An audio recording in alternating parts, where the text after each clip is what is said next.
del corazón de la gente, en los barrios y en la calle. Orlando Pérez, un faro, en la noche un gran detalle.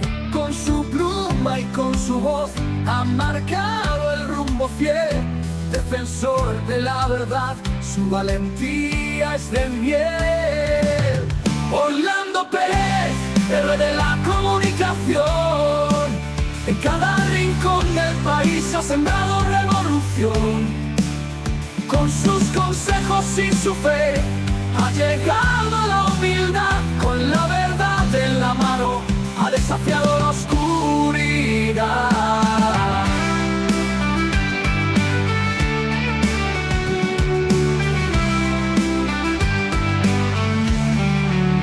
En las sombras de la política ha iluminado el sendero, corrigiendo los errores sin miedo, sin recelo, exponiendo su vida entera por cada investigación. Orlando, guardián de la verdad, en tu misión hay pasión. Orlando Pérez, héroe de la comunicación, en cada rincón del país ha sembrado revolución. Con sus consejos y su fe ha llegado a la humildad. Con la verdad en la mano ha desafiado la oscuridad. Hola, hola, hola, ¿qué tal? Bienvenidos, bienvenidas. ¿Cómo están ustedes?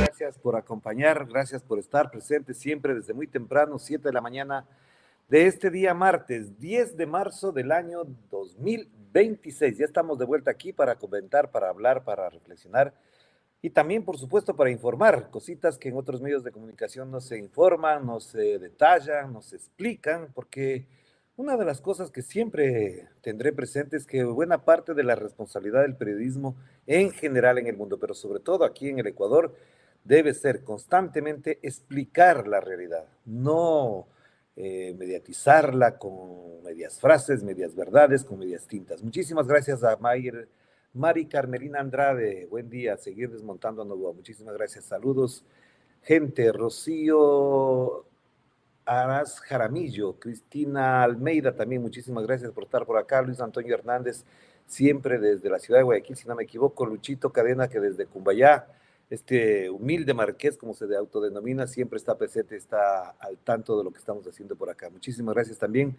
a Jorge Cáceres, basta de tiranía, revocatoria ya. Cristina Almeida, saludos también. Muchas gracias. Y a quien desde temprano ya se había conectado con nosotros, como siempre, por acá, por la señal del WhatsApp, que siempre está presente, que siempre está latente en nuestros comentarios, a Rocío, a Jaime, a Juan, también Juan Pacimiño creo que está conectado desde Italia, si no me equivoco. César Antonio Bolaños, buen día, saludos desde el norte de Quito, ya mismo se activan los narcotrolls, hay que dejarles nada más, ojalá les paguen adecuadamente a los narcotrolls para que tengan algo de qué vivir, porque si no, les contratan en los sectores y en los grupos de narcotraficantes a los cuales se deben, por supuesto que sí. Muchísimas gracias entonces, hoy vamos a tener, les anticipo, vamos a tener una importante entrevista con Mauro Andino, jurista, analista político, con una perspectiva y un enfoque de la realidad que llama siempre la atención, y por eso vamos a estar con él para conversar sobre estos temas. Y gracias también a quienes se conectaron el día de ayer a las 12 del día, a las 13 horas exactamente se conectaron para conversar con Fernando Casado, a quien le anularon, le quitaron la visa de residente aquí en el Ecuador, por orden del señor Daniel Noboa. Vamos a comentar esto inmediatamente porque quienes no participaron de la entrevista van a ver unos cortes que hemos hecho de ese diálogo sostenido con Fernando Casado para que refresquemos lo que significó ese diálogo. Además, reitero, es una gran persona, un gran amigo, un gran académico con altos quilates intelectuales, sin duda alguna, con una preparación que ya quisieran tener algunos de nuestros políticos, sobre todo los de ADN, que no saben ni dónde están parados, nunca han leído la Constitución, nunca han leído un tratado de política para entender lo que hacen. Es por ahí el señor Pelado Rivera, este señor que era de la Democracia Cristiana, dice, Fernando Casado no es tan reconocido, ni siquiera reconocido en España. La verdad es que si fuese así, entonces Imagínense ustedes cómo sería si fuese tan reconocido. Si no es tan reconocido entonces, ¿por qué lo sacan?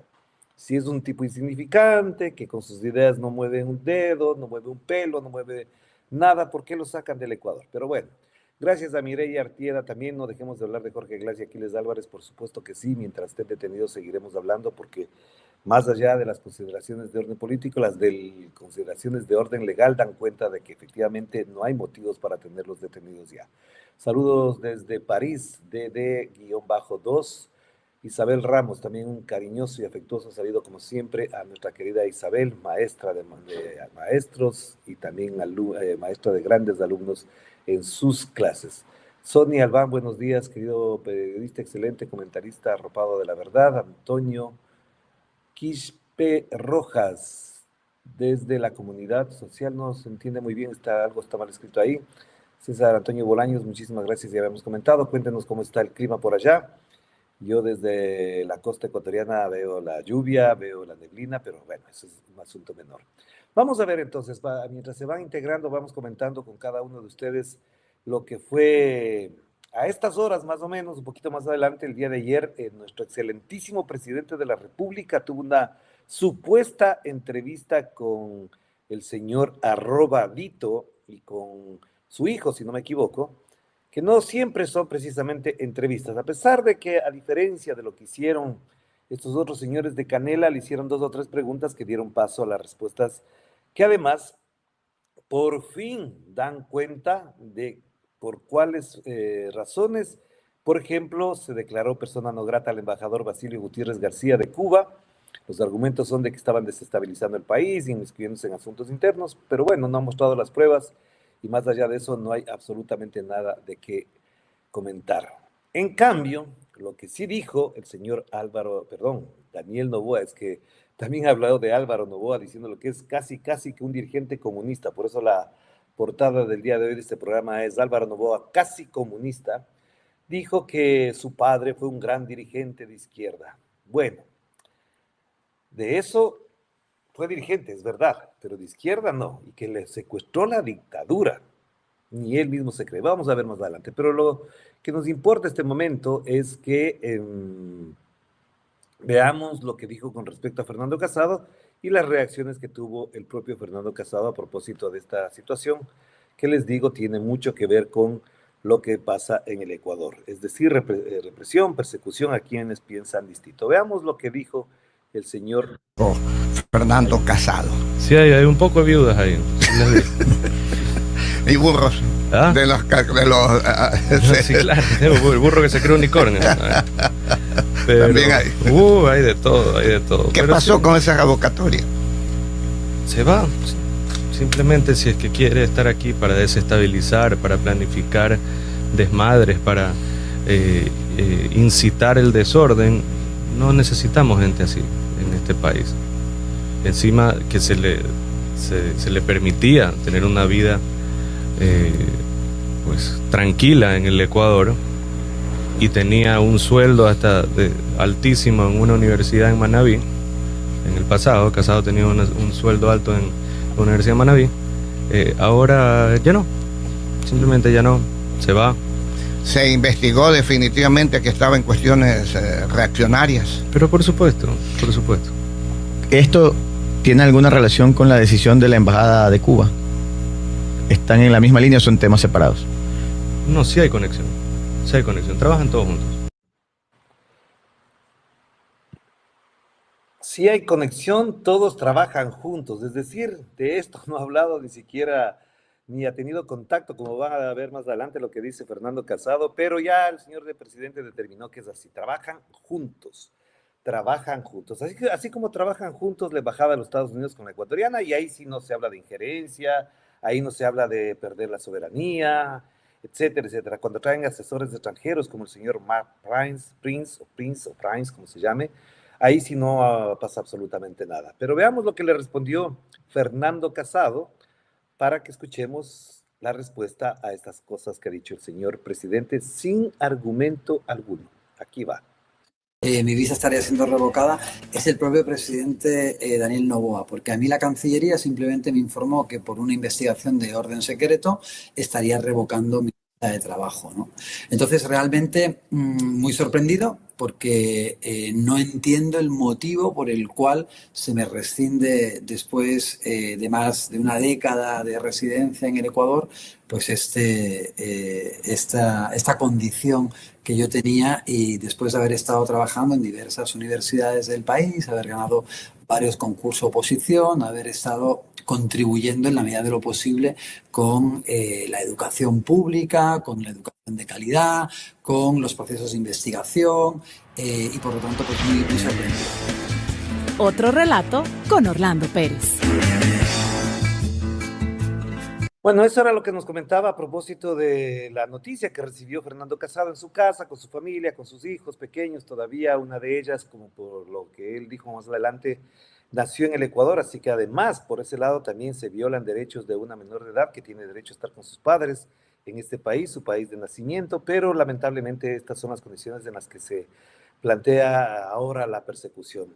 Dice que ganaba un sueldazo, bueno, ese es el sueldo que ganan los profesores de la universidad, gracias a las reformas que se hicieron hace unos años atrás, que a lo mejor quisieran reducirle por acá al gobierno actual. Pero los sueldos de los asambleístas de ADN, que no hacen absolutamente nada, de los ministros, que ni siquiera aparece, de eso no se habla. Veamos más la otra parte de la intervención de Fernando Casado, para entender incluso a las connotaciones que trae una declaración de un presidente con respecto a un ciudadano español que tiene su nacionalidad acá, que ha residido aquí casi 15 años y que efectivamente tiene garantizados todos sus derechos, hasta que a alguien se le ocurre decir que estaba desestabilizando el país. Veamos esto. De una tabla política, ¿no? Por eso mismo te digo, o sea que ese no es un argumento jurídico para poder retirarme la visa laboral, ¿verdad? Entonces, yo sí querría tener un mínimo de conciencia de cuáles son esos argumentos para hacer un ataque frontal a mi persona, para tratar de romper los vínculos que tengo con un país al que quiero tanto como es el Ecuador, que me ha dado tanto y al que he tratado yo también de aportar en la medida de mis posibilidades, y sobre todo, de nuevo, es donde Manuela ha nacido en honor a ese país, y me gustaría que además ella siempre se ha sentido muy orgullosa y lo seguirá, se va a seguir sintiendo muy orgullosa de ser ecuatoriana, pero ¿por qué? ¿Por qué ahora se toma una decisión de este calibre? ¿Cuáles son los motivos, ¿no? Y obviamente no los hay, no los es imposible encontrarlos, ¿no?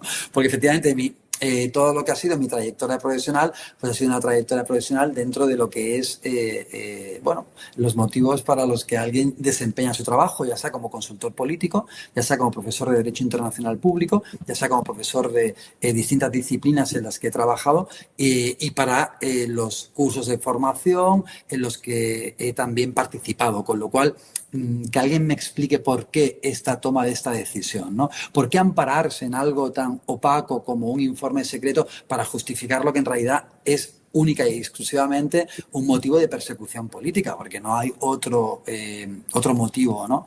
Y si es así, pues bueno, pues se diga claramente, ¿no? Que no haya subterfugios, ¿no? Que se sea un poco más valiente y que se diga, bueno, pues no queremos a esta persona, pero hemos tomado una decisión totalmente ilegal, porque eso es lo que ocurre en este caso, ¿no? Que es una decisión totalmente ilegal, y es una decisión que me afecta a mí directamente, a mi familia, totalmente antidemocrática. Otro relato con Orlando Pérez. Esta era la declaración que hacía a propósito de las justificaciones que daría el gobierno a propósito de supuestas asesorías políticas. Yo sí tengo que decir, efectivamente, Fernando Casado, como otras tantas personas, en determinado momento son contratados para asesoramiento político. En el caso de Luisa González, si no me equivoco, fue asesor político de ella durante la campaña del año 2025, en parte también del 2023, que la conocí de cerca, por supuesto que sí. Y efectivamente eso no le convierte a nadie en un delincuente, en una persona que desestabiliza. Ojalá algunas personas del gobierno, de la Asamblea Nacional, de la dirigencia que supuestamente existe en ADN, tuviesen el asesoramiento, la formación política que podría darles tranquilamente Fernando Casado, que además, tengo que resaltar, es una persona que tiene método, tiene pedagogía para enseñar, para explicar las cosas adecuadamente. Yo no me olvido jamás aquella entrevista con Andrés Carrión en el programa hora 25 de Teleamazonas, cuando le desbarató por completo con los argumentos a Andrés Carrión y a sus interlocutores, y que por supuesto el señor Andrés Carrión perdió los cabales, perdió la compostura y no tuvo nada más que decirle que se tenía que callar. Eso evidentemente acabó con la imagen que ya estaba deteriorada del señor Andrés Carrión como periodista, y por supuesto quien lo destruyó fue Fernando Casado, sin inmutarse, sin alterarse, sin levantar un decibel de su tono de voz. Pero así está. Veamos la otra parte, en cambio, de lo que sí es necesario colocar de parte del testimonio en exclusiva que nos dio ayer Fernando Casado, que además quiero decir, casi ningún medio de comunicación ha retomado la reacción de Fernando Casado.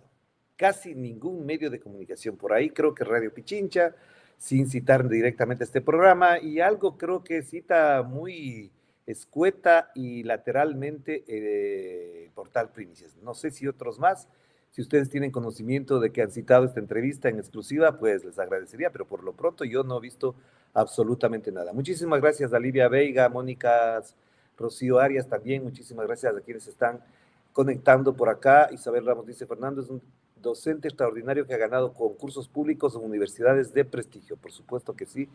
La verdad, no soporto, no resisto a ver el bicho de Novoa, dice por acá. Y Darwin Vaca, buenos días, abajo Novoa. Claro que sí, por acá hay más comentarios. Vamos a seguir comentando. Veamos lo que dijo con respecto a su situación inmediata Fernando Casado. Insisto, una de las personas que más admiro sobre su talante intelectual, académico, pero sobre todo su talante humano, un tipo de un enorme buen humor. No hay duda absoluta de que cuando uno se sienta a conversar puede pasarse 3 horas y buena parte de esa conversación se basa en el buen humor que tiene Fernando Casado. Claro, en estas circunstancias no hay que apelar al buen humor, sino al sentido común, al humanismo de la situación por la que atraviesa Fernando Casado. Veamos esta parte. Diseccionado, comentado, ahondado en 2 de las declaraciones del presidente. Para mí la más grave es la primera. O sea, no cambiemos todavía de tema, porque fíjate que lo que dice es, si quiere estar aquí para planificar desmadre, para desestabilizar. Entonces, de nuevo, a mí me gustaría saber, ¿no? ¿A qué se refiere el presidente exactamente? O sea, ¿en qué momento yo he planificado desmadres? ¿En qué momento yo he aspirado a una desestabilización? ¿Cuáles han sido esas acciones en las que yo habría estado involucrado por los cuales hay una argumentación jurídica para retirarme la visa? Porque obviamente para retirar mi visa profesional indefinida debe de haber una base legal, debe de existir un motivo. Entonces a mí sí me gustaría saber cuáles son esos motivos. Sin embargo, yo no puedo saberlos, solamente conozco las declaraciones del presidente porque el informe que se me comunica a mí es secreto, es de carácter secreto, no hay absolutamente ningún motivo. Se establecen cuáles serían el artículo en el que vendrían la motivación, pero no hay un nexo causal entre el artículo jurídico, ¿no? Entre la normativa jurídica y mi comportamiento. No hay en ningún momento una explicación de por qué a mí se me retira la visa. Los únicos motivos los ha dado precisamente y de forma directa el presidente en esa entrevista. Entonces, si el presidente afirma que yo he estado para planificar desmadre y para desestabilizar, que por favor me diga en qué momento se ha visto algo, un comportamiento de ese tipo, para yo entender y no quedar en una situación de indefensión. Además, Orlando, una situación de indefensión que no me afecta solamente a mí, sino que afecta también a mi familia. Yo soy responsable de 2 menores de edad. Uno de esos menores, una niña de 9 años que se llama Manuela en honor al Ecuador y que tiene 9 años de edad, ¿no? Entonces, si a mí se me retira una visa laboral, se me impide trabajar, entonces yo querría saber cómo voy a poder proveer a esa menor de edad o a esos 2 menores de edad a mi cargo con el sustento mínimo para su supervivencia.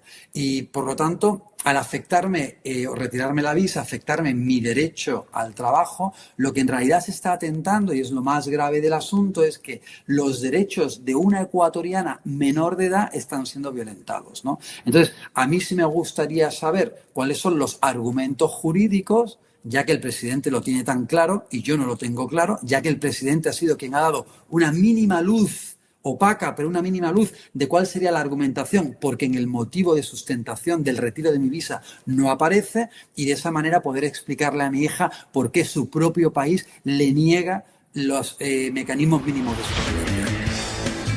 Otro relato con Orlando Pérez. Efectivamente, es una de las cosas más graves de todo esto. Siempre he dicho yo, y voy a insistir cuantas veces sean necesarias, que buena parte de esta persecución, de estos actos ilegítimos, ilegales, además violatorios de convenios internacionales, de convenios sobre defensa de las personas, de sus derechos humanos, de su integridad, etcétera, también afectan a su familia. No se olviden, por ejemplo, que el propio presidente de la República, al tratar de reducir y al final lograr que se le reduzca la pensión a su hija, está atentando, por ejemplo, contra la mamá de su hija. Y eso ya sabemos. Ahí hay una cosa que se llama violencia vicaria. Lo han explicado varias personas, sobre todo feministas, personas que siguen adelante con la lucha de las mujeres, en realidad con lucha de las mujeres, porque hay algunas feministas que, por ejemplo, con respecto a lo que pasa con los archivos de Epstein, no les he escuchado decir absolutamente nada. Pero en este caso concreto de Fernando Casado, evidentemente también hay una afectación contra una niña nacida en el Ecuador, cuyos derechos son violentados porque se le quita, como dice Fernando Casado, el derecho a la sustentación de esa niña por parte de su padre, que es un catedrático, que trabaja en una universidad y que evidentemente tiene que sostener a esa familia. Pero aquí está, esta es la realidad. Por eso decía que esto es muy importante tenerlo en cuenta, porque además, lastimosamente, muchos medios de comunicación, después de que expulsaron a Fernando Casado, dejaron pasar la noticia, dejarán que esto quede en la absoluta impunidad y no volverá a pasar absolutamente nada. Les decía incluso el día de ayer que asuntos como este ya han ocurrido en el Ecuador y no pasa absolutamente nada. Pasó con la periodista Alondra Santiago, la sacaron del país, ahora ella vive en México y no ha pasado nada. Lo mismo tuvieron que exiliarse Anderson Boscan y su esposa Mónica, Andrés Durán, por ejemplo, un estimado amigo, gran compañero de trabajo también en su momento en Radio Pichincha, y aquí no ha pasado nada. Pero no, aquí no se vive dictaduras, aquí no hay persecución, aquí lo que se ejerce es el derecho y la democracia. Pues no, no es así. ¿Cuál es el argumento para sacar a Fernando Casado? Lo que escuchamos de boca del señor. Dice, además, dijo una cosa, por ahí hay muchas viudas. ¿A quiénes se referirá con viudas? Cuando habla así, de verdad que deja mucho que desear, porque incluso como mandatario de la República del Ecuador, dado en un proceso fraudulento, evidentemente, no puede expresarse así. Ojalá se expresara así cuando se habla, por ejemplo, de las barbaridades que comete su amigo Donald Trump, que hace pocos días atrás publicamos por aquí las imágenes de todo lo que está en los archivos Epstein, para que tenga claro. Pero claro, lo que dice ahora el señor Noboa es que su padre ha sido comunista, que tenía condición de dirigente de izquierda. Por aquí hay un tratado, hay un comunicado que lo explican. Dice, el propio Álvaro Noboa relata en su autobiografía que empezó su vida empresarial a los 19 años. Es por eso que durante el gobierno nacionalista de Guillermo Rodríguez Lara, varios empresarios y banqueros, entre ellos la familia Noboa, ya eran acusados de adeudar al fisco y de haber amasado fortuna con negocios ilícitos. Lo apresaron para que revele cuentas en el extranjero mientras lo mantenían en una oficina en el Congreso en Quito. Luego solicitaría que lo trasladen fuera del país. Él mismo cuenta que fue llevado a Nueva York, donde pasó 3 meses antes de regresar al Ecuador. Esto es lo que dice esta cuenta de Vladimir I, que efectivamente tiene mucha razón, porque si está contada en la historia, está contada en la autobiografía de Álvaro Noboa, está ahí. ¿Por qué? Porque la revista Vistazo, sin contrastar, sin nada por el estilo, dice, el presidente Daniel Noboa asegura que su padre, Álvaro Noboa, fue secuestrado y torturado durante la dictadura de Rodríguez Lara. Dice que es una historia que la izquierda ecuatoriana no quiere contar. Aquí los detalles. ¿Cuáles detalles? La pregunta es cuáles detalles, de qué detalles estamos hablando. Y como todavía está vivo el general Guillermo Rodríguez Lara, ojalá alguien le pueda decir que esto es una falsedad, que esto es absolutamente falso, y por eso habíamos hecho a modo de de mofa este cartelito que dice Noboa ha sido casi comunista, Federación de Estudiantes de Izquierda, Álvaro Noboa, etcétera, etcétera, etcétera. Por eso habíamos puesto este rotulito para que la gente un poco recree estas imágenes de alguien que se considera de izquierda, pero en boca de su propio hijo. Creo que le cuenteó, toda la vida le cuenteó sobre esta situación, pero como la historia está ahí, grabada y escrita, hay testimonios, hay imágenes. Y una aclaración, nadie dice que no haya sido dirigente estudiantil. De hecho, a mí me lo dijo en algún momento, cuando tuve la ocasión de entrevistar a Álvaro Noboa. Yo dirigí el diario El Telégrafo y le entrevistábamos cuando él creo que quería ser candidato a la presidencia, no pudo ser, y ahí está. Acá Lucho Cadena dice, dirigente comunista, pues ahí está. Y la explicación que hace el señor Daniel Noboa de que la socialdemocracia es lo más a la izquierda, pero bien pegadita al centro. ¿Cómo se explica eso? De verdad, ¿cómo es eso de que es de izquierda, socialdemócrata, pero bien pegadito al centro? En este mundo, señoras y señores, amigos, amigas, y quienes nos escuchan, y quienes nos vigilan, y nos supervisan, y nos monitorean a través de los aparatos de inteligencia y de persecución que hay en este país, o se es de izquierda o se es de derecha, porque la socialdemocracia, lastimosamente, jamás ha definido un proceso de transformación pleno, real, contundente, sino que se ha acomodado a los vaivenes del capitalismo sin transformarlo adecuadamente. Después de la Segunda Guerra Mundial, la socialdemocracia creció, efectivamente sí, pero no transformó absolutamente nada. Bueno, hay discusiones alrededor de qué ser de izquierda, etcétera, etcétera, pero aquí está planteado el tema. De esto es lo que queríamos conversar. Y al mismo tiempo,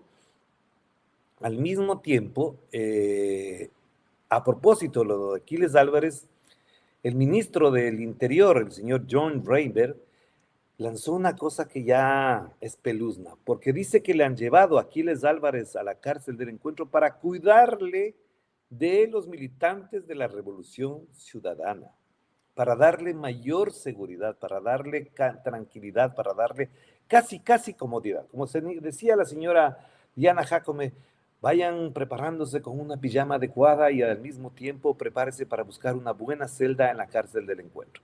Veamos lo que dijo el señor John Reinberg a propósito del traslado de Aquiles Álvarez, que además no se refirió adecuadamente el presidente sobre ese tema porque los periodistas, entre comillas, no le preguntaron del asunto. Veámoslo. Por cuidar de la vida de ellos, aunque no lo crean. La Revolución Ciudadana, con nombre y apellido, Revolución Ciudadana, son capaces de cualquier acto por querer escandalizar al país, por querer victimizarse, y eso nosotros no lo vamos a permitir. Dentro de eso les comento lo siguiente. Primero, hoy día comenzó el show. Llegó el abogado a querer entrar, cree que son las cárceles anteriores donde pensaban que ellos mandaban, y eso no es así. De hecho, ya envió la solicitud formal, la cual fue aprobada para que él pueda ir a visitar a su defendido y al resto que se encuentra allá. Segundo, ellos se encuentran y no están mezclados con la población carcelaria que hay en el Encuentro. Recordemos que lo que estamos cuidando es preservar que nada le suceda y nadie pueda atentar contra él, y la cárcel más segura es la cárcel de Encuentro. Así que ya ha sido aprobado que él pueda ir a visitar. Se ha aprobado también que cuando llegue la solicitud por parte de los familiares también puedan ir a visitarlo. ¿Los tres hermanos se encuentran en la cárcel del Encuentro? Todos están en la cárcel del Encuentro. Entonces, que puedan acercarse dentro de los horarios, dentro de la forma respectiva que hay que hacer, cumpliendo con todo, pueden acercarse a visitar. Así que no caigamos en ese juego que es lo que ellos pretenden hacer, y nosotros lo que estamos haciendo es cuidar de que no quieran hacerles nada, porque eso es lo que quieren hacer. De eso son capaces la Revolución Ciudadana, y hoy más que nunca que ya es un partido que ya está quedando en el pasado. Ministro, es decir, ellos no están cumpliendo con el protocolo que es el rapado del cabello, el cambio, y van a estar en la cárcel adicional. Perdón, para entrar a la cárcel del Encuentro, el corte va porque va. Imagínense en todo lo que dice el señor John Reinberg. De verdad que da pena, da tristeza, da vergüenza que un ministro del Interior que dirige a un país donde el que gobierna es para todos los ecuatorianos y las ecuatorianas se exprese de esa manera. Ha dicho 2 o 3 barbaridades que son inaceptables. La primera, que la Revolución Ciudadana es capaz de todo. ¿Qué quiere decir? Que puedan asesinar, maltratar a su propio compañero. Pues téngase presente, señor Reinberg, que quien maltrató a su compañera de fórmula, a la señora Verónica Abad, fue el presidente de la República. La persiguió, metió preso a su hijo, no le dejó ejercer la presidencia cuando era la campaña electoral. Así que si alguien es capaz de hacer algo contra su compañera de fórmula, contra sus compañeros militantes, pues no es precisamente la Revolución Ciudadana, sino que tenemos pruebas fresquitas de que eso lo han hecho, por ejemplo, desde la presidencia de la República con la señora Verónica Abad, que fue la compañera de fórmula de la presidencia, de la candidatura primero a la presidencia y después ejerció la vicepresidencia de la República del Ecuador, la señora Verónica Abad. Después dice que vamos a hacer los trámites para que los abogados dejen de hacer el show. Si todo preso, en este caso incluso sin sentencia, los hermanos Álvarez no tienen sentencia, por lo tanto, legalmente, apelando a las leyes, si no tiene sentencia, tiene derecho a la defensa y la defensa no tiene por qué pedir permiso para ingresar. En cualquier parte del mundo, cuando se requiere de la presencia del abogado donde está detenido su defendido, obviamente eso pasa en cualquier parte del mundo. Evidentemente se avisa, etcétera, etcétera, pero no lo han dejado. Entonces ahora dicen que le van a dar tiempo. Justo cuando se preparan las audiencias, no le pueden dejar, le van a dejar pasar un ratico nada más. Y tercero, además dice que ahí hay seguridad, hay comodidad. Eso sí, de verdad que da vergüenza y tristeza por dos razones. La primera, porque un preso que todavía no ha sido declarado culpable, como ha pasado en este país muchísimo, corre muchos riesgos en espacios violentos como son las cárceles de Ecuador. Y segundo, porque si creería él que hay un espacio seguro, entonces, ¿por qué tienen en la cárcel 4 a un acusado de violación como es Santiago Díaz y otros tantos más que dicen que ahí están por seguridad? En la cárcel 4 de Quito, que prácticamente es un hotel 5 estrellas para ellos, que salen y entran cuando les da la gana. Entonces, para unos sí, cárcel de seguridad, comodidades, y para otros sí, cárcel del encuentro, que además no está terminada. No se ha terminado, por eso no dejan ver ni dejan tomar imágenes de lo que pasa ahí. Ya sabemos que cuando llueve en la cárcel del encuentro en Santa Elena, evidentemente hay problemas, muchos problemas. Pero como solamente se dedican a hablar de estos temas, no hablan de otros más, obviamente pasan con este tipo de cosas como si no pasara absolutamente nada. De hecho, todo lo que ha devenido después del famoso encuentro de la Cumbre de las Américas, del famoso escudo de América, para eso, obviamente se sienten ahora sí con el ánimo, con la predisposición para hablar de que este país es el más seguro. Tan es así, pero tan es así, que el señor Daniel Noboa, a propósito de esto, dijo lo siguiente, que ustedes pueden ver en la pantalla ahora, ahí, dijo: Ecuador está adelantado 5 o 6 años respecto al resto de países en materia de seguridad. Ahora podemos ayudar a otros países a combatir el crimen organizado. De verdad que cuando yo escuché esa frase, pensé que estaba oyendo mal, pensé que estaba diciendo Ecuador está atrasado 5 o 6 años respecto a otros países, pero no, cuando la repetí, cuando la volví a ver y cuando ahora se transcribió en algunos memes, en algunas claquetas, esta frase, evidentemente la situación es completamente distinta. Y escuchándole bien, repito, dijo, Ecuador está adelantado 5 o 6 años respecto al resto de países en materia de seguridad. Ahora podemos ayudar a otros países a combatir el crimen organizado. Ahora podemos ayudar a combatir a otros países el crimen organizado. A ver, vayamos por partes, nada más. ¿Qué significaría que esté adelantado 5 o 6 años? Quiere decir que aquí, efectivamente, los niveles de violencia, los niveles de crimen, las muertes violentas están por debajo de, por ejemplo, Brasil, Colombia, Perú, Chile, México, Argentina, Uruguay, Paraguay, Bolivia, Venezuela.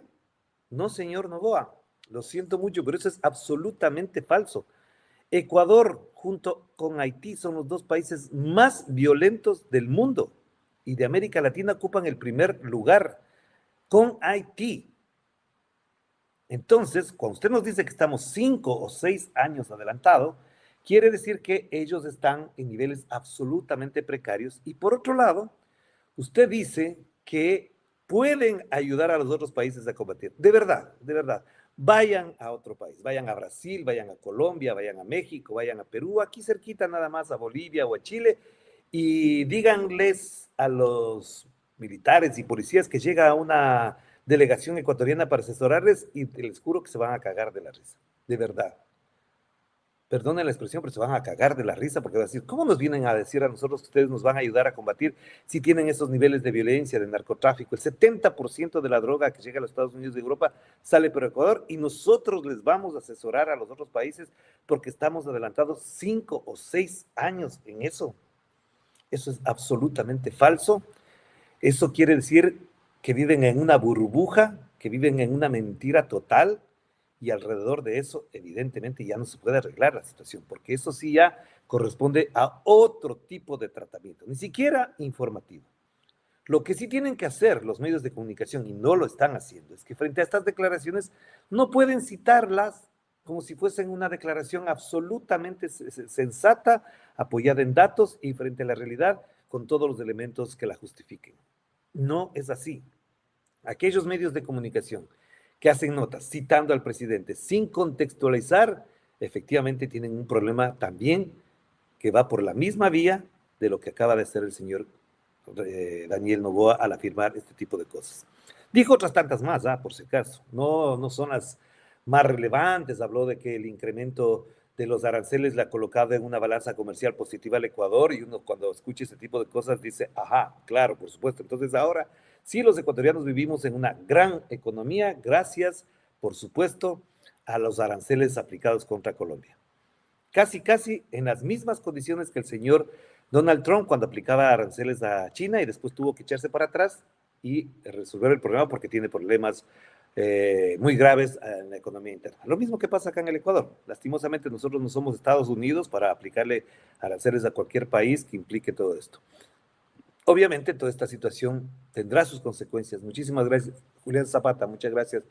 Dice, lo que pasa es que tienen equipos de espionaje de última generación con el contrato de Palantir, pueden ayudar a hacer espionaje a delincuentes y a todo lo que desean, sean o no delitos. Claro que sí, gracias Julián Zapata por estar acá. Por acá también veía la presencia de nuestra querida amiga Tamara Hidrobo, muchísimas gracias por estar por aquí. Y por acá, como supuesto, ya están los trolls, están trabajando, qué bueno que estén los trolls por acá, qué bien que sean bienvenidos, muchas gracias por madrugar, espero que estén muy bien. No se olviden que yo les he contado en varias ocasiones en este espacio y en otros más, que aquellos trolls que trabajan en la avenida González Suárez, en Quito, en ese edificio alto, al que llegan tempranito a las 6:30, antes de las 7 puntualitos para que les puedan atender inmediatamente, es el espacio donde llegan las autoridades de comunicación para revisar el trabajo que hacen nuestros queridos trolls que ahora nos acompañan. Felicitaciones por madrugar, por estar aquí. Creo que este otro que anda por acá se atrasó un poquito porque este programa empieza a las 7 de la mañana. Pero como el señor Noboa dice que hay países a los que podrían asesorar, le voy a poner lo que dijo la presidenta mexicana Claudia Sheinbaum a propósito de esto para que tengamos clarísima la diferencia entre hacer patria, república, democracia, institucionalidad y la otra someterse a los Estados Unidos. Que de paso reconoció el señor Noboa que prácticamente los Estados Unidos mandan en este país. Veamos lo que dijo la señora Claudia Sheinbaum a propósito de que cuando nos ha propuesto que entre el ejército de Estados Unidos a México hemos dicho que no, porque es la verdad, hemos dicho que no y orgullosamente seguimos diciendo que no, que colaboramos y cooperamos en inteligencia y en otras actividades relacionadas con la seguridad, pero que las operaciones en México las realizan las Fuerzas Armadas o la Secretaría de Seguridad, la Guardia Nacional o las policías estatales y las fiscalías. Entonces, en efecto, hemos dicho que no. Creemos que hay algo en los que nos puede ayudar mucho Estados Unidos, que detenga el tráfico de armas ilegales de Estados Unidos a México. Los grupos delincuenciales, la delincuencia organizada, el armamento que tiene, por lo menos el 75%, reconocido por el propio Departamento de Justicia de los Estados Unidos, viene de los Estados Unidos. si para la entrada de armas ilegales de Estados Unidos a México, pues estos grupos no van a tener este tipo de armamento de alto poder para poder realizar sus actividades delincuenciales. Entonces eso es algo en lo que Estados Unidos nos puede ayudar muchísimo, muchísimo. Y la otra que hemos mencionado en otras ocasiones, muy importante, es la disminución del consumo de drogas en los Estados Unidos. Porque no solamente es que deje de pasar droga de México a Estados Unidos, que ahí estamos colaborando muchísimo, se ha reducido a la mitad el fentanilo que cruza de México a los Estados Unidos y otras drogas también.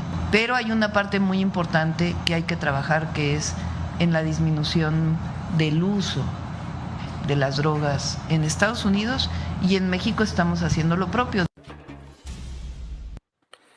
Pues sí, efectivamente, eso es lo que menciona la presidenta Claudia Sheinbaum, que por 3 razones la hemos citado. Primero, porque efectivamente cuando un país es soberano, cuando tiene las condiciones, como aquí se tuvo en este país, para combatir al narcotráfico, meter en la cárcel a los jefes capos de los carteles, como fue con los choneros, con los tiguerones, con los lobos, por ejemplo, que en una determinada época se los metió preso, pero cuando vinieron Moreno, Lazo y Noboa, se los liberó y hasta les dejaron escapar. Así que sí hay condiciones para eso.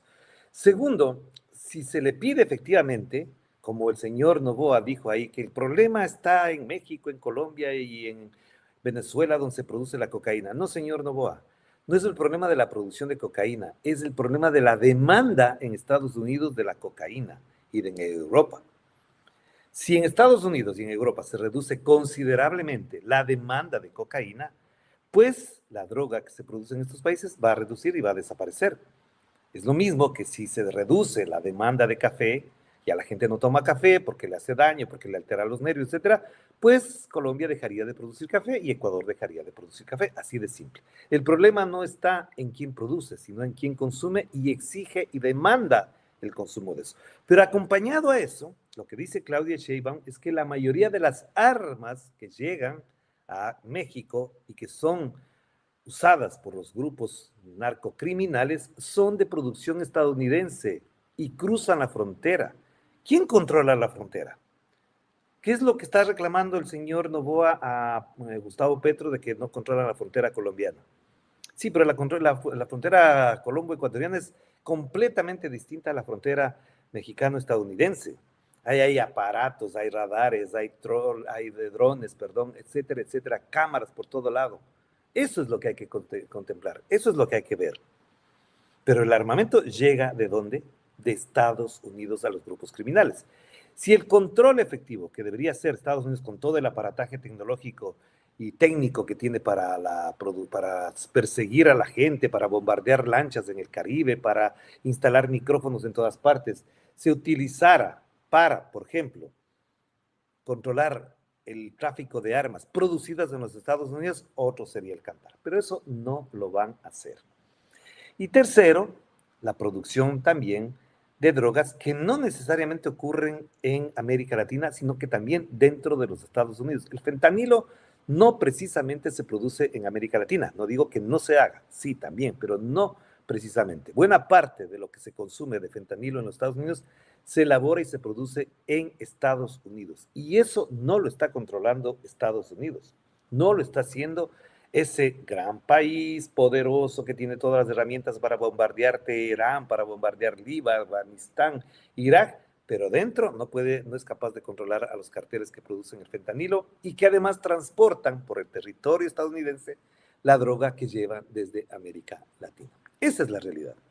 El día en que Estados Unidos se proponga combatir dentro de su territorio a esos grupos criminales, a esas organizaciones que transportan la droga, que producen fentanilo y demás en los circuitos de distribución interna de los Estados Unidos, tendríamos otra cosa. ¿O acaso, voy a insistir una vez más, esa declaración del secretario de Salud de los Estados Unidos, el señor Robert F. Kennedy Jr., de que consume cocaína y que se pegaba cocaína durante la pandemia, no es que les llega por la vía aérea, no les llega en paquetería, les llega por alguna parte que efectivamente tiene que ser de distribución interna y que no controla. Porque el señor Robert F. Kennedy Jr.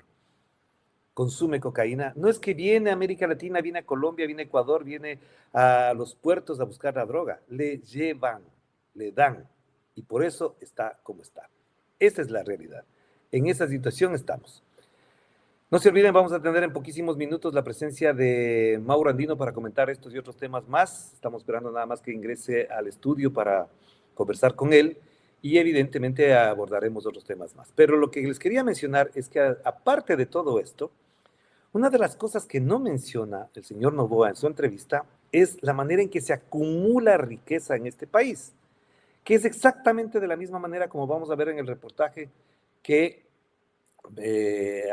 ha hecho este video por parte de Ina Afinogenova del canal Red para que podamos entender cómo se acumulan las riquezas, quiénes son los más ricos y por qué razón tenemos esta diferencia social que en el Ecuador también ocurre. La pongo como ejemplo para tener presente nada más lo que significa tener una economía basada en la política. Es el resultado de nuestras políticas, instituciones y estructuras de gobernanza.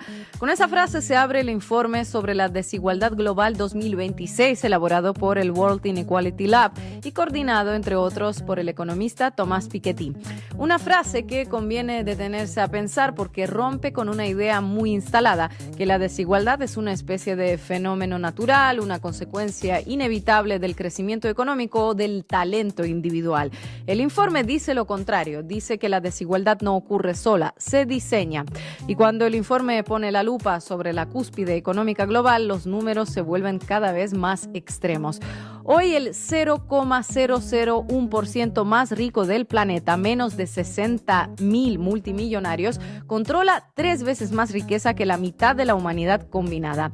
Mientras tanto, según el Banco Mundial, el PIB mundial se ha multiplicado por 5 desde 1990. Es decir, el mundo produce mucho más que hace 3 décadas, pero ese crecimiento no se distribuye de manera pareja. El 1% más rico de los mexicanos, apenas 1,3 millones de personas, concentra el 35% de todos los ingresos del país y posee alrededor del 40% de la riqueza privada nacional. Además, ese mismo grupo es responsable de casi 1/4 parte de las emisiones contaminantes, es decir, concentra riqueza y también concentra impacto ambiental. Ahora pongamos esos datos en perspectiva. Frente a ese pequeño grupo privilegiado hay casi 19 millones de personas que no tienen acceso a una alimentación de calidad, más de 38 millones que viven con carencias sociales o ingresos por debajo de la línea de bienestar y 21 millones de mujeres que dedican al menos una jornada completa al trabajo de cuidados no remunerado, trabajo indispensable para que la economía funcione, pero que el sistema ni paga ni reconoce. México siempre tuvo niveles de desigualdad obscenos. Es el país que durante años ha albergado a uno de los hombres más ricos del planeta, Carlos Slim, mientras millones de personas sobrevivían en condiciones de precariedad. Pero en las últimas 3 décadas la situación se agravó.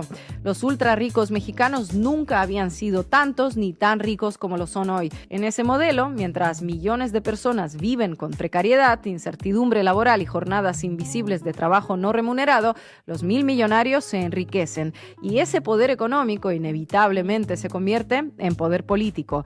Los ultra ricos influyen en las decisiones públicas, financian agendas, condicionan reformas y muchas veces heredan su poder dentro de dinastías económicas que nunca pasaron por las urnas.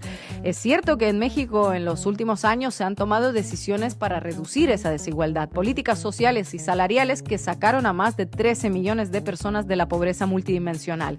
Un avance enorme en comparación con décadas anteriores, pero los datos muestran algo claro. La desigualdad sigue siendo extrema.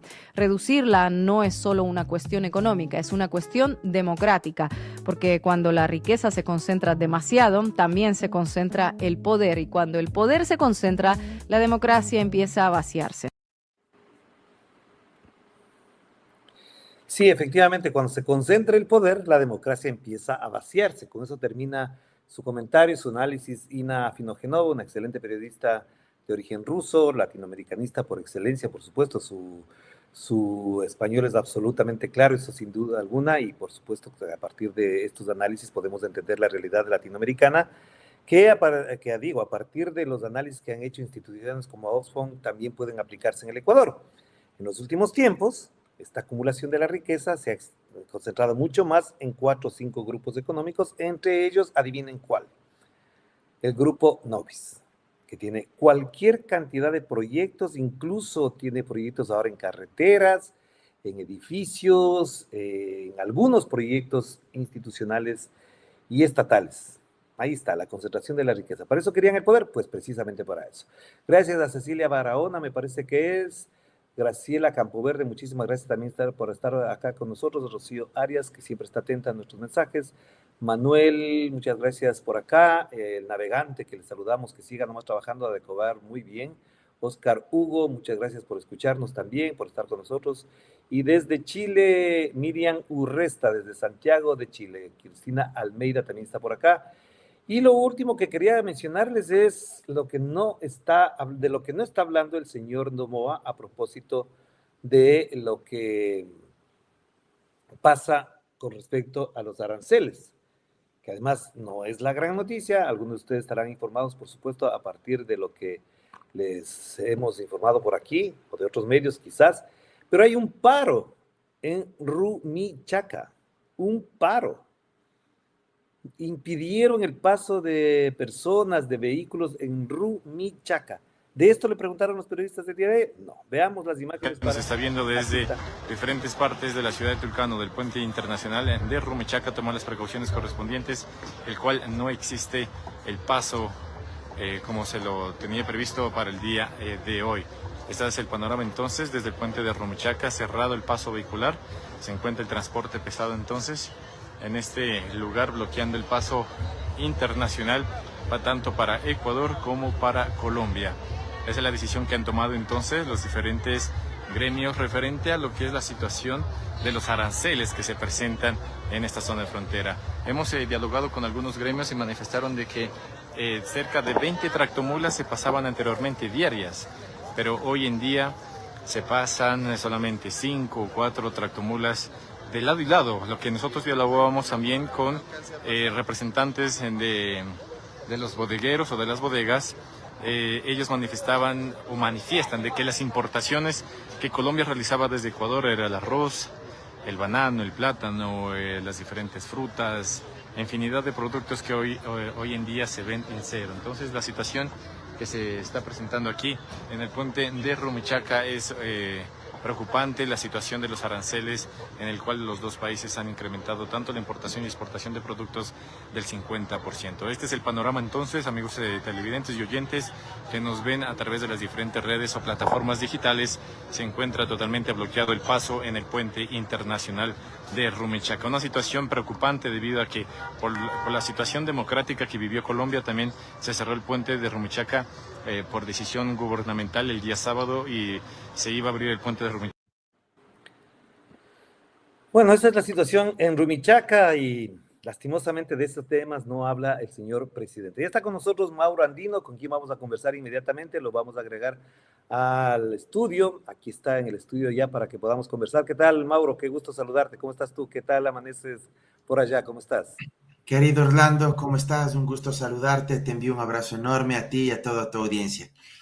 Muchísimas gracias por acoger esta invitación. Son las 7 de la mañana con 53 minutos. De entrada, para no demorarnos tanto, no robarte tanto tiempo, por supuesto, ¿cómo valoras o cómo evalúas, cuál es tu análisis alrededor de lo que ocurrió con Fernando Casado? Porque lo tuvimos aquí en este espacio, dio sus impresiones, sus valoraciones, por supuesto, su postura frente a eso.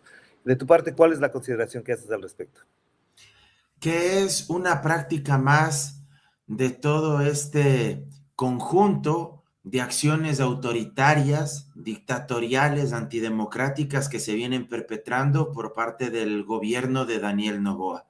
No solo es el hecho puntual, la afectación, la violación a los derechos de Fernando Casado, sino también, por supuesto, la suspensión, que en el fondo es la cancelación política de la Revolución Ciudadana, también el encarcelamiento, la persecución, la humillación execrable en contra del alcalde de Guayaquil, Aquiles Álvarez, ahora incluso recluyéndolo en la cárcel del Encuentro junto a sus hermanos, y una serie de acciones más, de expresiones, de dichos, de frases hirientes que nacen desde el poder y que emergen desde la propia boca del presidente Daniel Noboa. Todo esto nos conduce a un escenario de profunda desolación, desilusión, de miedo también, hay que decirlo, no podemos negar aquello. De hecho, ese es uno de los objetivos que busca el régimen, provocar miedo, terror, pánico, que la gente se calle, que no digamos nada, que bajemos la cabeza, quebrarnos moralmente para poder ellos seguir avanzando en su arremetida política económica para hacer lo que les viene en gana y para implementar lo que ya han hecho, un autoritarismo empobrecedor, un autoritarismo precarizante de las clases populares. Pero no solo estos hechos deben indignarnos y conmovernos, sino que también deben llamarnos a la movilización. Y la movilización tiene que ser en las calles, tiene que ser en las redes sociales, tiene que ser en los medios de comunicación. No podemos callar. Lo peor que podemos hacer el día de hoy es callar, escondernos y guardar silencio, porque eso precisamente es lo que quiere el régimen, que esto se naturalice, que esto se normalice y que la gente diga, bueno, es una pelea entre políticos, eso no me afecta a mí, no pasa nada, allá que se maten entre ellos y que la democracia se siga erosionando y socavando cada vez más.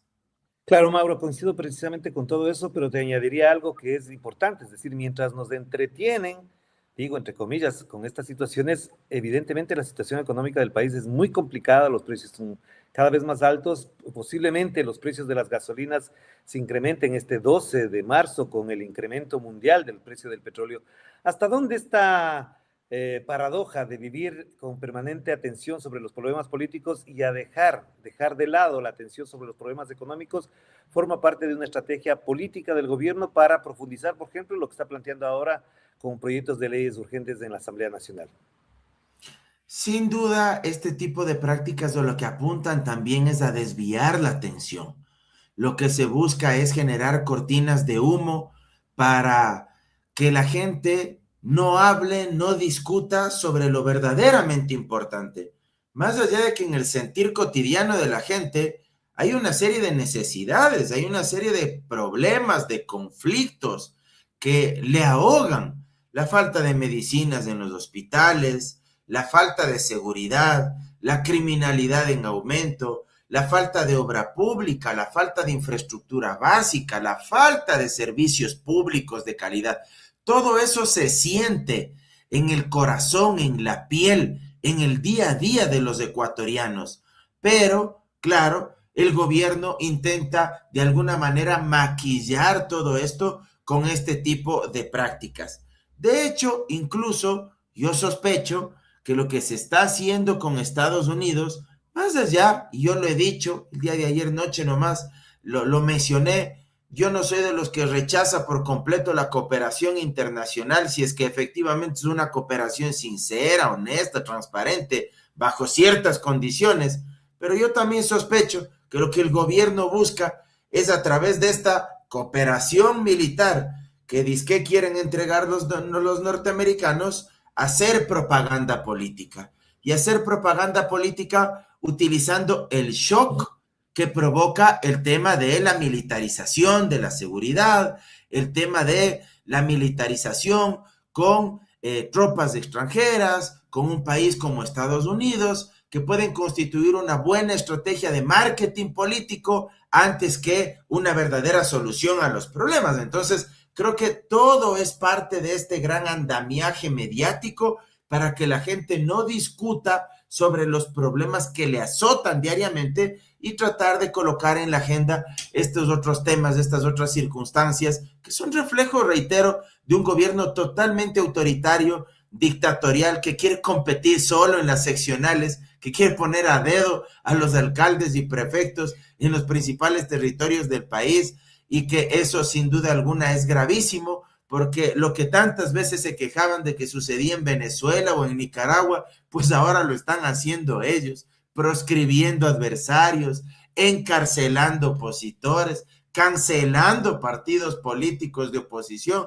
Y el día de mañana, si es que hay algunos partidos políticos que piensan que a ellos no les tocará, que sepan que más temprano que tarde el autoritarismo de Noboa les estará pisando los talones, y si es que tiene que arrasarlos, así lo hará, porque así funcionan este tipo de monstruos. Una vez que crecen tanto, es imposible detenerlos.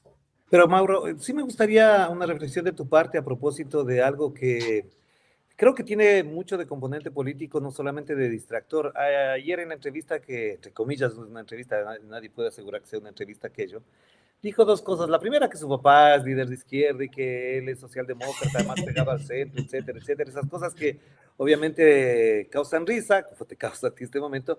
Pero la otra, él dice que Ecuador en temas de seguridad está adelantado 5 o 6 años y que puede dar incluso asesoría a otros países. Considerando desde el punto de vista legal las reformas que se han hecho, las relaciones que se establecen con otros países, ¿crees que efectivamente esto solamente demuestra una existencia dentro de una burbuja, o es que apunta hacia creer que con la compañía, el asesoramiento y prácticamente la hegemonía de los Estados Unidos nosotros somos capaces de ir a otros países a dar clases?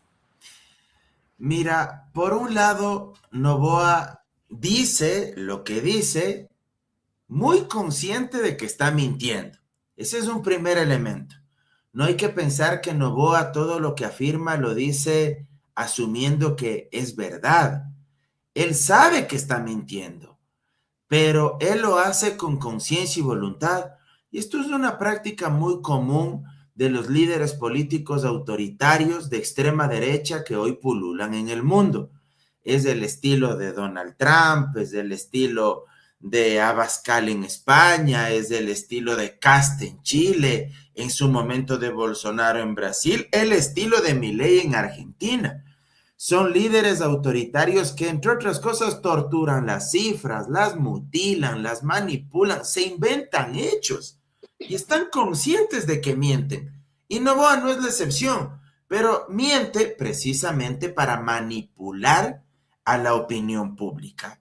Luego hay otro tipo de distractores como este de decir que él supuestamente es socialdemócrata y que es de centro izquierda, una cuestión que no resiste el más mínimo análisis, pero que él lo hace igual para ponernos a hablar sobre este tipo de temas. Hay que decir las cosas tal cual como son. Él es un oligarca, hoy convertido en alguien de extrema derecha, y convertido en alguien de extrema derecha no solo por sus políticas económicas, sino sobre todo por su autoritarismo, por sus violaciones a los derechos humanos, por sus vulneraciones a la democracia liberal que la derecha tantas veces ha reivindicado y ha defendido. Bueno, el mayor dilapidador, el mayor explotador de esa democracia liberal clásica se llama Daniel Noboa por sus prácticas de ultraderecha. Entonces, es parte, digamos, de esta estrategia. Y luego el apoyo con Estados Unidos. Mira, yo, por ejemplo, si es que Estados Unidos fuera a apoyar con recursos económicos, que hasta ahora no lo ha hecho, porque creo que ha entregado unos 100, 110 millones de dólares durante los últimos 7, 8 años al país. Pero si es que fuera a entregar recursos económicos verdaderos, pero no solo para fuego, para balas, para represión, sino también, por ejemplo, recursos económicos para programas sociales, recursos económicos para implementar políticas públicas que permitan sacar a la gente de sus condiciones de pobreza y de extrema pobreza, si fueran recursos económicos para implementar programas en el ámbito deportivo, social, cultural, bueno, yo diría que chévere. Esa cooperación internacional también sirve. No solo se necesita fuego y bala, porque si es que esa es la idea, el problema no se va a resolver. Y el ejemplo vivo es México, es Colombia.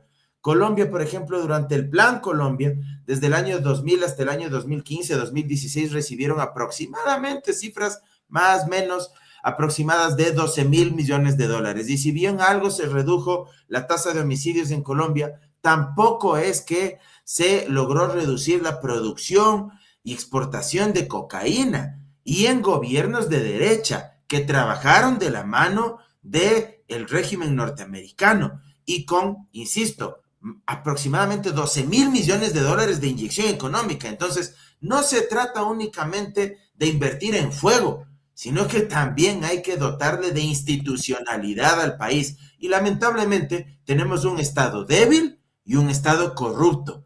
y un Estado débil porque no hay instituciones, porque no hay políticas públicas, porque no se hace una reforma profunda en la Policía Nacional, en las Fuerzas Armadas, en el sistema de justicia. El Consejo de la Judicatura es un cuerpo colegiado de operadores políticos de Carondelet, porque no tenemos fiscales y jueces independientes, porque tenemos una fiscalía que persigue a los opositores del régimen. Entonces, sin institucionalidad, por más que vengan a apoyarnos, puede ser Estados Unidos, puede ser China, puede ser Rusia, puede ser Brasil, puede ser la hermana Colombia con Gustavo Petro. Si no hay institucionalidad y si tenemos un Estado débil y un Estado corrupto, esto no se va a resolver únicamente con cooperación internacional. Tenía una última pregunta, Mauro, y agradecerte de antemano por la participación en este espacio. Obviamente que va creciendo, va adquiriendo su presencia, va adquiriendo su prestancia profesional, evidentemente, y tiene que ver con lo que, para después conversar con el asambleísta Cristian Hernández, también es la proscripción temporal por 9 meses de la Revolución Ciudadana. ¿Qué implica esto? ¿Hasta dónde jurídicamente esto se sustenta? ¿Esta situación se puede superar? ¿Se puede apelar? ¿Tú cómo ves desde el punto de vista legal? Jurídicamente es una aberración. Imagínate que en un auto de admisión se dicte una medida provisional de suspensión de 9 meses de una organización política. Y en un auto de admisión en el Tribunal Contencioso Electoral, ni el Código de la Democracia, ni el reglamento de trámites de sustanciación de los procesos del Tribunal Contencioso Electoral permiten aquello. No está tipificado. No existe medida provisional, no existe medida cautelar en materia electoral. Y el juez se inventa. Es que cuando yo leía esto el fin de semana pasado, créeme que yo realmente como profesional del derecho, como abogado, también como analista político, yo sentía vergüenza, indignación, frustración, porque no se trata de que sea la revolución ciudadana, se trata del ataque a la democracia del cual estamos siendo víctimas todos los ecuatorianos. Yo invito a que la gente reflexione. ¿Se imagina la audiencia si en la época del expresidente Correa se les hubiese imaginado cancelar al Partido Social Cristiano, proscribirle a Jaime Nebot para que no sea candidato a la reelección a la alcaldía de Guayaquil? ¿Se imagina la gente si es que en la época del correísmo se hubiesen imaginado cancelar a Creo o proscribirle, dejarle sin partido y dejarle por fuera de la contienda electoral a Guillermo Lasso, que finalmente, con justo derecho, legítimamente, llegó a ser presidente de la República? O sea, esto es una barbaridad. Y esto muchos ya lo habíamos anticipado. Cuando salió este caso, Caja Chica, yo a tu colega María Sol Borges en Sonorama, yo le había anticipado. A lo que apuntan es que, usando fiscalía, luego lleguen los tentáculos del Tribunal Contencioso Electoral y precisamente por financiamiento ilícito de campañas, lavado de activos, etcétera, usar esa investigación de la fiscalía para proscribir, para cancelar a un partido como la Revolución Ciudadana. Lamentablemente, no me equivoqué, se dio eso y hoy estamos en un escenario en el que jurídicamente lo que correspondería es solicitar al juez la revocatoria de esta medida provisional, que insisto, no existe en el Código de la Democracia, es que el señor se inventa. Esto de la suspensión de una organización política es resultado de un proceso previo y ya se lo impone como sanción, Orlando. Una sanción le modifica como medida provisional en el auto de admisión, o sea, sin que se haya sustanciado un juicio. Y algo más grave, sin que exista todavía una sentencia penal en la jurisdicción penal ordinaria en la que se haya demostrado que efectivamente hubo lavado de activos. El día de mañana, el fiscal Alarcón va a hacer un oficio y va a decir, hay lavado de activos en Reto, hay lavado de activos en el Partido Socialista, hay lavado de activos en Pachacutic, hay lavado de activos en Creo, porque Creo tampoco parece que se va a salvar de la arremetida de Noboa, y va a sacar del juego a todos los partidos, y quedarán seguramente unos 2 o 3 partidos políticos marginales con quienes competir en las seccionales y montar una ficción de democracia y de elección, con la cual dizque hacer una elección, pero que al final del día en las principales provincias y territorios del país los alcaldes y prefectos sean puestos prácticamente a dedo por Daniel Noboa. Luego de eso, si es que en el Tribunal Contencioso Electoral no dan paso a esta solicitud revocatoria, creo que habrá que apelar al Pleno del Contencioso Electoral, y si es que ya eso queda en firme, creo que tendrán que acudir a la Corte Constitucional con una acción extraordinaria de protección. Muchísimas gracias, Mauro. De verdad es muy valiosa tu participación, tu reflexión y sobre todo tu enfoque sobre esta realidad. Te mando un abrazo, que estés muy bien. Muchas gracias a ti, Orlando, y éxitos en este nuevo proyecto. Te envío un abrazo gigante. Cuídate mucho. Gracias para ti. Y bueno, ya tenemos también en el escenario a Cristian Hernández, asambleísta de la Revolución Ciudadana, con quien tenemos que conversar efectivamente de lo último que acaba de mencionar. Ahí está, Cristian Hernández, también estaba Mauro Andino, pero bueno, aquí ya estamos los dos. Hola Cristian, ¿cómo estás? Qué gusto saludarte, ¿cómo estás? ¿Cómo va todo? Está apagado tu micrófono, me parece. Me parece que está apagado tu micrófono. Sí, está bien. Ahí está. ¿Qué tal, Orlando? Buenos días. Un gusto volverte a ver. También te deseo muchos éxitos, aunque sé que los vas a tener. Seguramente eres un periodista bastante reconocido y con la experiencia necesaria. A la vez que me solidarizo también por lo que habías comentado en redes sociales y lo que te había ocurrido en el medio anterior, pero estoy seguro que todas las cosas pasan para bien. Y un gusto Claro estar en que tu sí. programa. Buenos días. Gracias, Cristian, por eso. Por supuesto, recibo con todo el afecto del mundo y porque, por supuesto, nos conocemos, sabemos por dónde vamos, por qué sendero caminamos. Gracias por esa solidaridad y el apoyo a esto. Cristian, ¿cómo reciben ustedes esta proscripción temporal? Ayer vi la rueda de prensa íntegra de Gabriela Rivadeneira, de Gabriel Rivera, también, por supuesto, explicando lo que pasa. Pero ya la interna de ustedes, ¿cómo procesan esta medida arbitraria, ilegal, injusta y además que con la proscripción sabemos perfectamente hacia dónde van? Con bastante preocupación, más allá de que esperábamos y esperamos lo peor de este gobierno, pero creo que la Revolución Ciudadana y quienes formamos parte del movimiento más grande del país, estamos hechos para resistir. Y lo hacemos, como decía Luisa González ayer en la entrevista, la revolución ha dejado de ser un número, se ha convertido en una causa. Y esa causa es precisamente la de la lucha y la resistencia por el bienestar de la gente.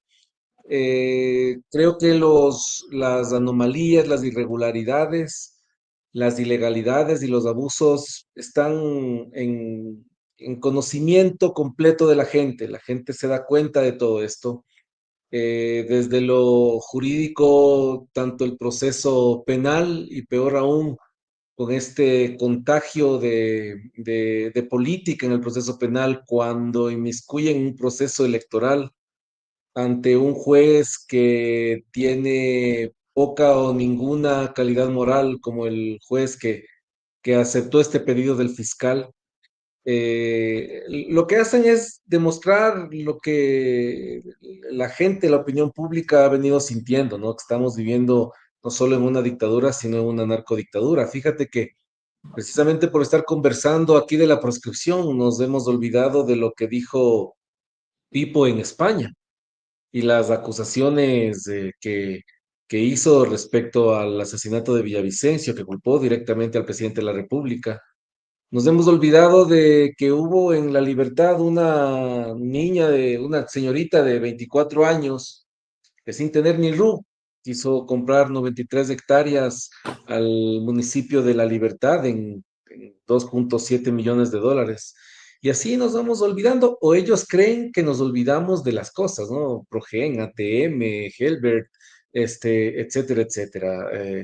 Lo que publica casi siempre la prensa, sobre todo la europea, de la droga que salen por los puertos ecuatorianos. Entonces, lo que le han hecho al alcalde de Guayaquil en funciones, que es otra aberración jurídica, y la gente se da cuenta. Yo venía conversando con, con un taxista para dirigirme acá a la oficina justo antes de esta entrevista, y me ha dado gusto saber cómo la gente está consciente de todo lo que está pasando. Y claro, a nosotros los políticos no nos queda más que resistir y que, respecto a tu pregunta, Orlando, buscar todas las maneras jurídicas y políticas para salir de esta crisis y salir avantes, como ya pasó en el 2017, en el Claro, 2018, claro. con semejante persecución, ¿no? Cristian, para entrar a lo que nos habíamos convocado, tú dirigiste un oficio al Cordicom, si no me equivoco, lo tenía aquí a la mano, efectivamente a la César Antonio Martín Moreno, presidente del Consejo de Desarrollo y Promoción de la Información y la Comunicación, porque de lo que veo en tu comunicación hay preocupación, sobre todo por el tratamiento, el modo en que se está abordando la comunicación a partir de cierto hostigamiento a medios de comunicación y periodistas. ¿Cuál sería el propósito de este oficio? Si nos puede explicar y hasta dónde podría llegar esta gestión, para llamarlo de alguna manera, que permita garantizar dos cosas que son fundamentales en este país. Primero, la libertad de expresión, de pensamiento, ya vemos lo que hicieron con Fernando Casado, y segundo, hasta dónde esta estrategia de cooptar medios de comunicación, periodistas, le significa al gobierno, por ejemplo, tener un acaparamiento, un oligopolio mediático para sus propósitos no necesariamente muy democráticos.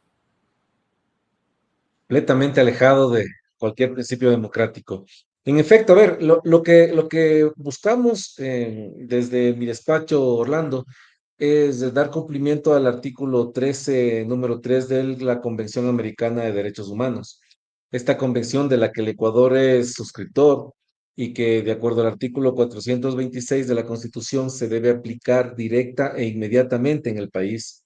Dice básicamente que está prohibido restringir el derecho de expresión por vías o medios indirectos, sobre todo con el abuso de controles oficiales para periódicos, frecuencias radioeléctricas y en general la difusión de la información o por cualquier otro medio encaminado a impedir que la comunicación y la circulación de ideas y opiniones se dé sin inconveniente. Eso ordena la Convención Americana. Y tenemos una ley de comunicación, una ley orgánica de comunicación que está en vigencia en el Ecuador y que no ha podido derogarse, más allá de los intentos en el gobierno de Moreno, de Lazo y ahora de Noboa, no ha podido derogarse y está vigente y ordena que exista un Consejo de Regulación de la Comunicación y que este consejo tiene la obligación, el deber de proteger y dar seguimiento a cualquier alerta que se tenga, que atente contra la libertad de expresión y contra la integridad de los periodistas.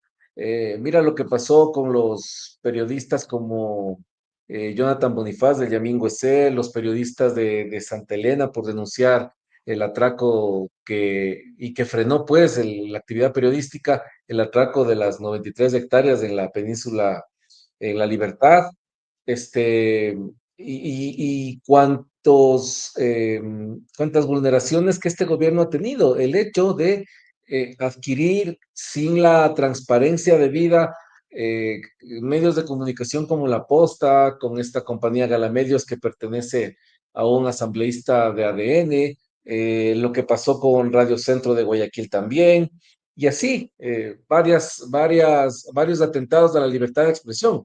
Y claro, la Convención Americana, como te digo, lo que prohíbe es que se restringe el derecho o que haya un control directo o indirecto por parte del Estado, del gobierno respecto de los periódicos o los medios de comunicación. Entonces, si está prohibido en la Convención Americana de Derechos Humanos, si esa convención se aplica directamente en el Ecuador, si tenemos una ley de comunicación vigente y si hay un organismo obligado a respaldar a los periodistas y a la libertad de expresión, a cuidarla, tiene que actuar y no tiene por qué su presidente ser un empleado que haga mutis por el foro en estos casos, ¿no? Yo tengo información de que una vez que nosotros hicimos el pedido de información, al siguiente día se puso a actuar el presidente del Cordicó. Y estamos recibiendo información, hemos pedido un poco más de información profunda, hay más alertas todavía, él se ha comprometido en actuar, estamos esperando la información respecto de las actuaciones que se comprometió y bueno, ahí seguiremos informando. Lo que tiene que hacer el Cordicom a través de su presidente es precisamente eso, ¿no? Dar seguimiento, qué ha hecho respecto de la fiscalía para proteger a los periodistas que han recibido amenazas de muerte por parte de grupos de delincuencia organizada, por la persecución política que hay allá en La Libertad, por ejemplo, y así lo irregular de estas compras de medios de comunicación. Debe haber ahí alguna investigación de la UAFE por qué una compañía recién creada con un asambleísta que tiene un patrimonio de 60,000 compra un medio de medios de comunicación en más de $2 millones. Eso debe alertar a la UAFE y por ende también al Cordicom. Entonces, estamos esperando las acciones que tome el Cordicom y seguiremos fiscalizando, Orlando. Muchísimas gracias, Cristian. De verdad estamos pendientes de esto. A mí me interesa, por supuesto, entenderás por la condición de periodista que nos interesa mucho esto, y a ti también vinculado de alguna manera en su momento con medios de comunicación. Creo que es de suma importancia porque además, como te digo, este oligopolio mediático que se quiere instaurar en el Ecuador tiene un solo propósito: tener una sola narrativa, un solo relato, un solo cuento para entender esta democracia. Te mando un abrazo, que estés muy bien. Un abrazo, Orlando, un gusto. Saludos. Igualmente. Gracias a Cristian Hernández a propósito de esta situación, a propósito de este pedido que ha hecho la Cordicom. Esperemos que le responda, por supuesto que sí, pero no abrigamos muchas esperanzas porque ya sabemos cómo se comportan en estos casos los señores del gobierno con respecto a esta situación que ya tenemos siempre presente. Queremos agradecer la participación el día de hoy, ha sido muy importante. Muchísimas gracias también a quienes participan con nosotros. Lastimosamente el tiempo se nos ha ido volando y vamos a estar aquí para seguir conversando, pensando en voz alta, como siempre digo, a propósito de los temas de este país. Nos despedimos, vamos a volver mañana, cuídense mucho, que la pasen bien. Aquí nos quedamos con la Constitución.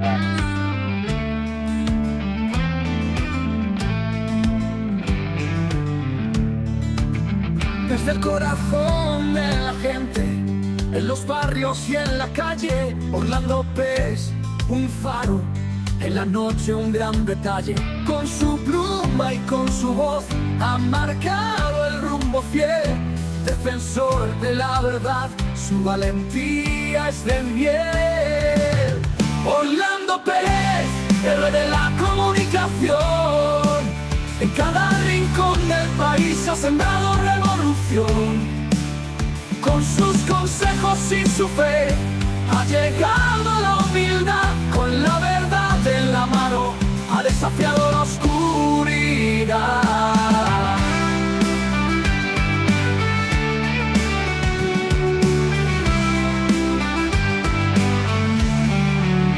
En las sombras de la política ha iluminado el sendero, corrigiendo los errores sin miedo, sin recelo, exponiendo su vida entera por cada investigación.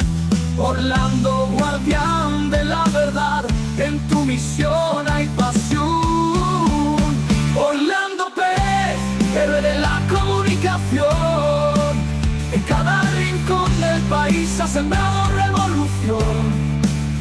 Con sus consejos y su fe ha llegado a la humildad, con la verdad en la mano ha desafiado la oscuridad.